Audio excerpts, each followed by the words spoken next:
Hey, good morning and welcome to Hobby Evolution, episode 159.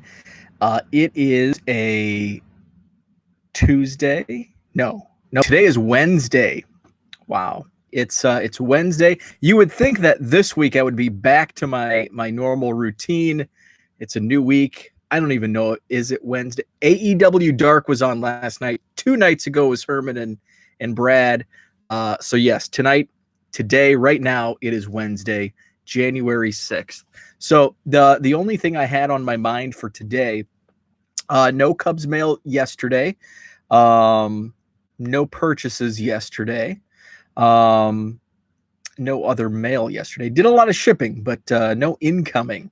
But I wanted to talk about, there was a lot of debate the last 2 days, Monday and Tuesday, over a trading card that the Leaf Company made. And I'm going to preface this with my thoughts on Leaf.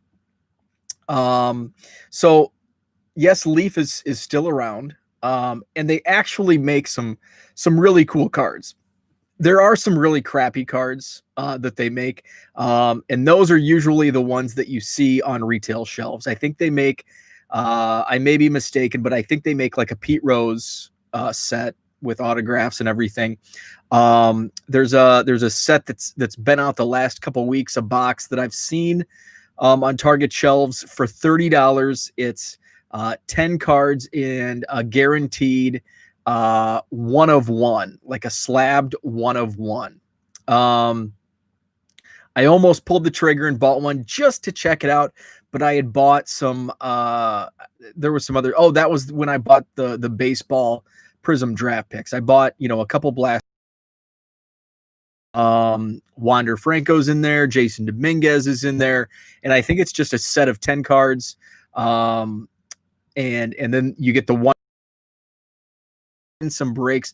I was actually, when I was in line at Target, I was Googling, trying to find the checklist, like, hey, if there's some Cubs the set, I'll definitely buy it. But it's just every box has the basic 10 cards.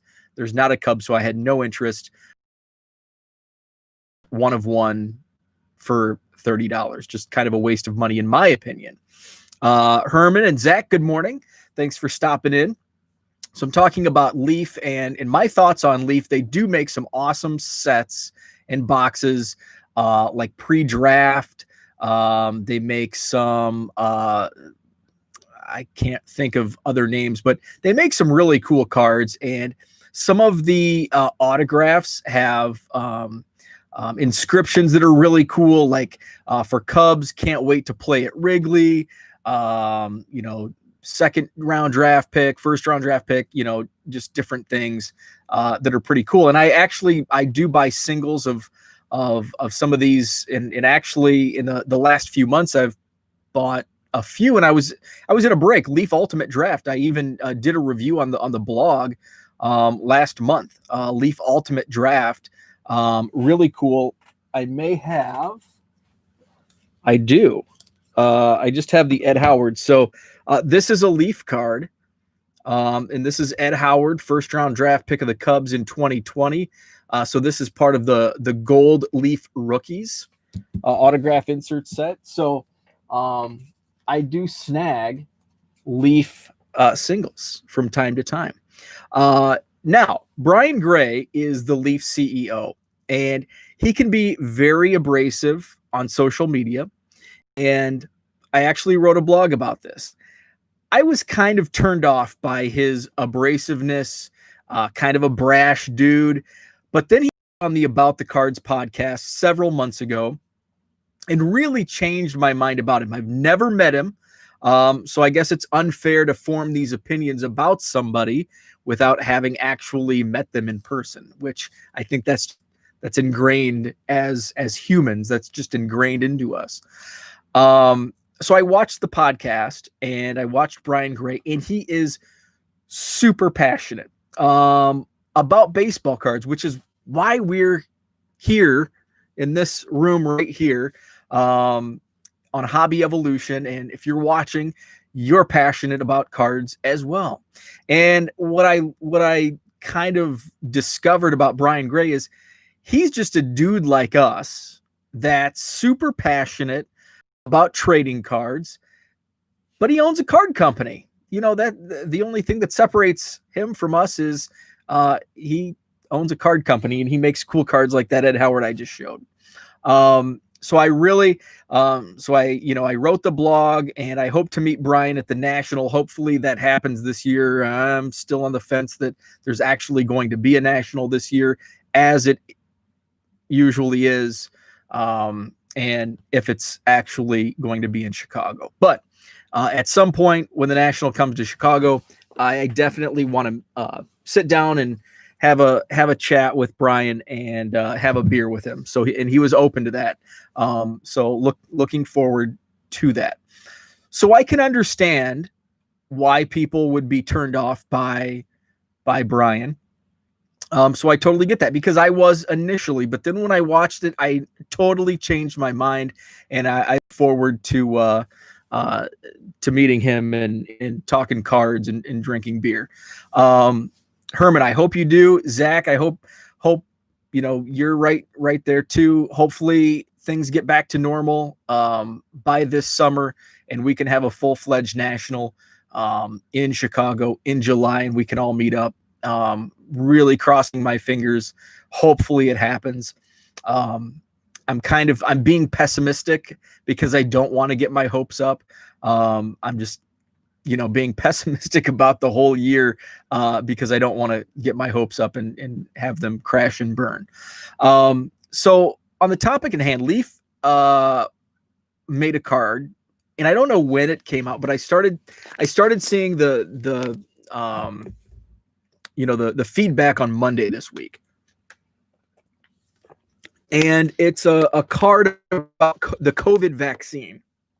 But on the front of the card, the image on the front of the card, like the actual disease, like you would see it in a microscope. So it's the disease, and then the back of the card explains about the vaccination. Now, pardon my ignorance, but I'm not too versed on Leaf's backstory on this card. So I think Brian kind of defended that he was going to donate part of the proceeds or something to COVID research or something. And I'm not sure if that was just kind of in defense, like later on, like, oops, I made a mistake, I should probably try to correct this. I don't know. I don't have that knowledge.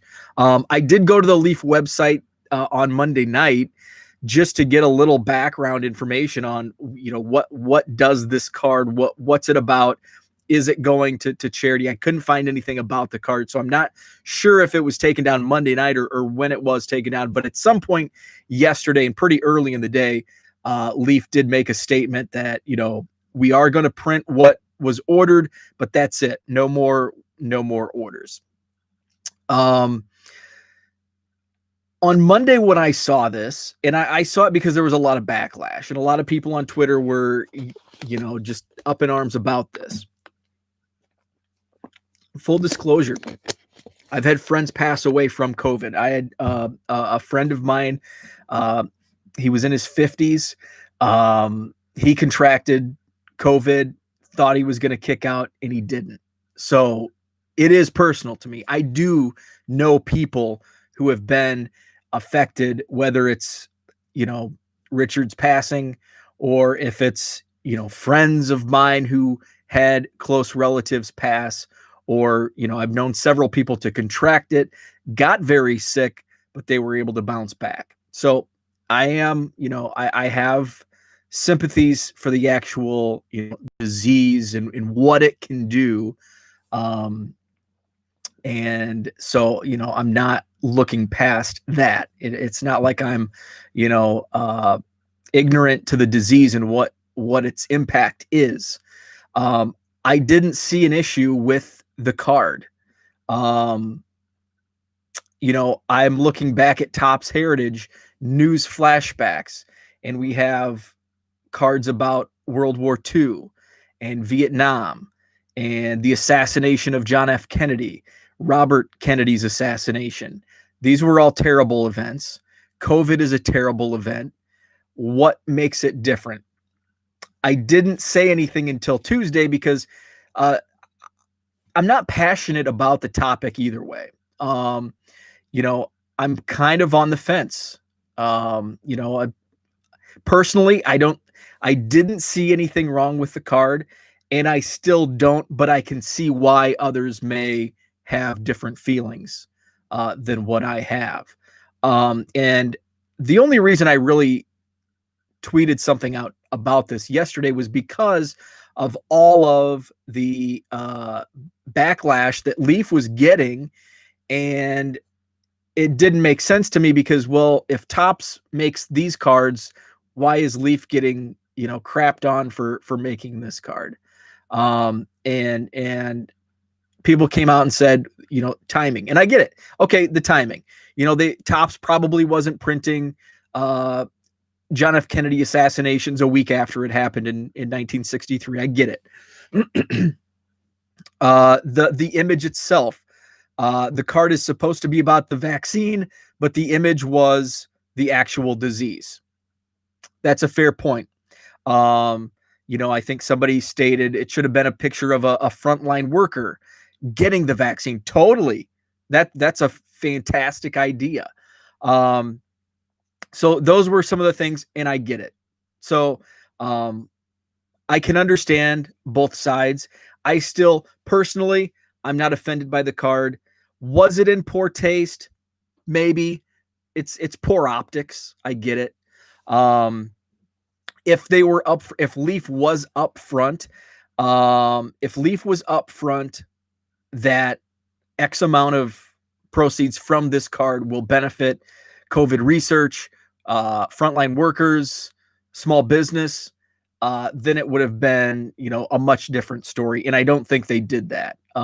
So I can understand both sides of it, and I do get it. So Zach says, ceasing production, didn't they just make it a more valuable card? Than in 20 years, people may be searching even more. That's a great point. And that's actually the first thing I thought of was, okay, now this is going to be super, super short print because they are going to produce X amount of cards that were ordered in the first whatever amount of hours that they did produce. So they are a little more rare. Now, on the flip side, Leaf isn't really, doesn't really create, I don't know the word, viral or sought after. Topps makes an Anthony Fauci card, and they go from $7 to $200. I don't think a Leaf card will have that effect that a Topps would if Topps, pump the brakes on production of a card. But it is the first thing I thought of was that, okay, you still are going to produce what was ordered. This is now there's only 30 in existence, or how many ever were ordered. It's a much more rare card. Will it be? So that will be interesting to see once they're in hand, made and in hand, what it does, what's Leaf going to do going forward. I think they're if they want to do something about the COVID vaccine, I think there's a more tasteful way and a more charitable way that it can be done. So we'll see. But Zach, that's the first thing I thought of when I saw we're still going to produce what was ordered, but we're not making any more. And I thought, oh, okay, so now it's going to be a super short print. Zach says he's hopeful the national will occur, but reality slaps me in the head with what I'm hearing about the speed of things getting back to normal. I know. And, early on, like a month ago, it seemed, a few weeks ago, it seemed like vaccinations were moving along swiftly. And now it's kind of like, it sounds like there's not it's not moving as fast as what we were led to believe a few weeks ago. That's a great point, Zach. That was also brought up, and that Desert Storm set was actually made like during the conflict in 1991. So that's a great point. I forgot about that because somebody did mention that in the discussion yesterday, that yes, Topps made Topps and was it Pro Set? There were two different sets. Two different companies made sets of Desert Storm, and yes, those were actually created during the conflict. Yeah, I'm not sure if they donated money back to families or military. I don't remember that being the case, but I was also like 9, so probably something I would have overlooked anyway. But yeah, yeah, that was brought up. Totally forgot about that. That was produced right during the conflict. So that's all I had for today. Gonna get back at it and brew up some coffee. And so I did my goals. I'm gonna be my eBay sales have been crazy, and I think they're gonna be super crazy in January. I'm starting to see baseball sales increase, which usually starts mid-January. Usually by the second, third week of January is when I see baseball singles start being purchased again, just ahead of Topps Series 1 being released, which is probably by the end of the month. I haven't looked at the release date, but it's coming. So it's usually like a week ahead of Topps Series 1, because then people are getting excited. Oh, hey, Topps Series 1 is out. Baseball mode. We're back into baseball card mode. So I'm seeing that. I've got way more basketball cards in my eBay store than I have ever. So, we're getting right into the middle of basketball, which is weird because we're only 2 weeks in. So I guess we're not. We're still kind of at the beginning. But so one of my goals, and that's what I wanted to talk about. So one of my goals was to be better organized with my actual trades. So I created some additional spaces in my spreadsheet. I have a trading spreadsheet. So I did do that. And so far, I've only had one trade package in 2021, but I've got everything, all the information. So I can just, and that's how I typically, I receive the trade package and I send out. And I like that because it keeps me organized in a sense, in two different ways. I don't lose track of trades, where, if I send out 500 cards to maybe a first time trader, at least I have a track record. If I send first, just based on how my trades go. If I, send first, I never receive anything back, I would never know. But mainly why I like to trade after I receive a package is because I don't want to under trade, because most of my trades are blind trades. I actually just sent out a card that I had pulled over the weekend. Somebody reached out, wanted to do a trade for it. So we're doing a PWE trade. But I lost my train of thought here. But I want to create a spreadsheet where I have all of the information, including address and what was sent, or even, and this is new, where there's a trade in the works, but I haven't received it yet, because I have a lot of those where it's like, we agree on a trade on January 1st, but then it's like January 14th before anything is sent. And then by the time I receive it on January 20th, I have no idea who sent it, especially if there's no notes or anything in it. But now this way I can go back and track, okay, we were discussing on January 1st, 500 Cubs for 500 Yankees. So I have all that in there. So I like to receive the cards and then I don't under trade. So, I most of my trades are blind trades. So, if it's 500 Cubs for 500 Yankees, if I'm sent 500 2016 to 2020 Cubs cards, I don't want to, at the same time, if we trade at the same time, I don't want to be sending off 500 1988 to 1998 cards. So, and I always try to balance anyway, even if it's all junk wax. I try to throw in some modern cards or maybe a little pre-junk wax if I have. So that's kind of the method. I like to receive first. It's easier to track, but more importantly, I don't under trade, and I can send a a like amount back.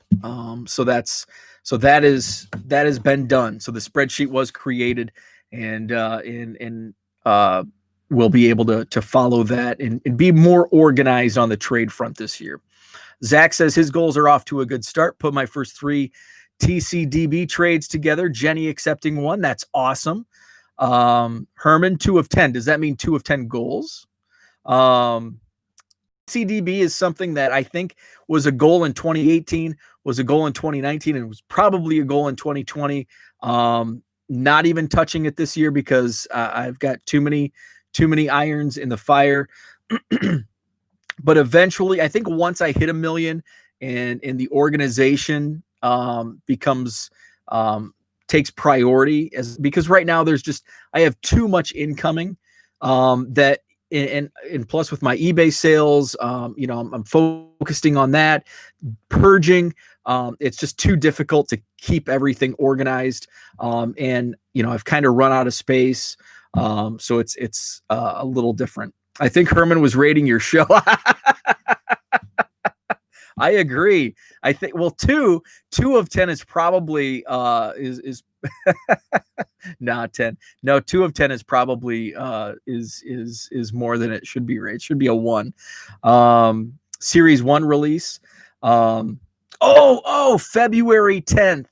Okay, February 10th is when Top Series 1. Okay, got it.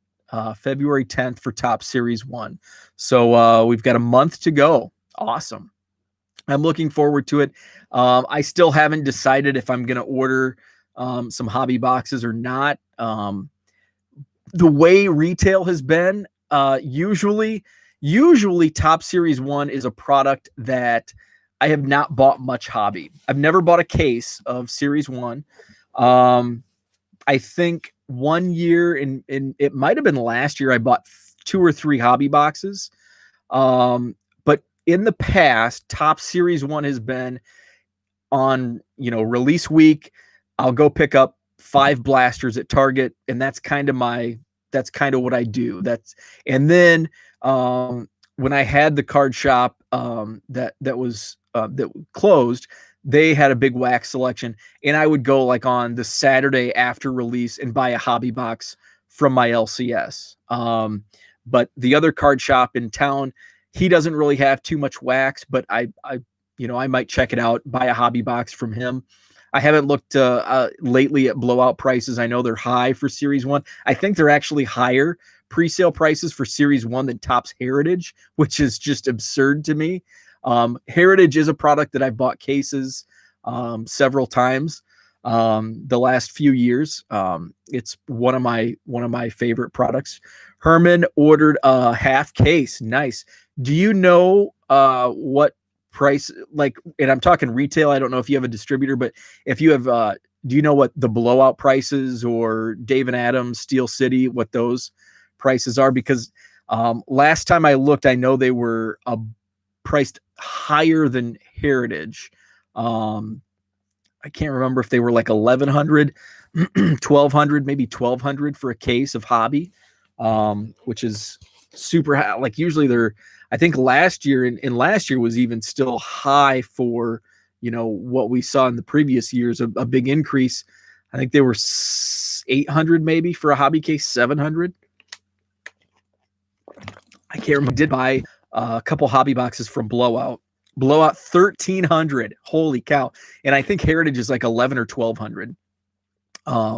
Because I almost put a pre-order in for a case of Heritage a month or 2 ago, but I'm just going to try to hold off. I've got way too much other stuff still to list. 1,300. Holy moly. That's a lot for Series 1. Damn. So that's all I had for today. Herman and Zach, thanks for chatting. Awesome stuff. Have a great Wednesday. There, I got it. It's Wednesday. Have a happy Wednesday, and we'll see you tomorrow.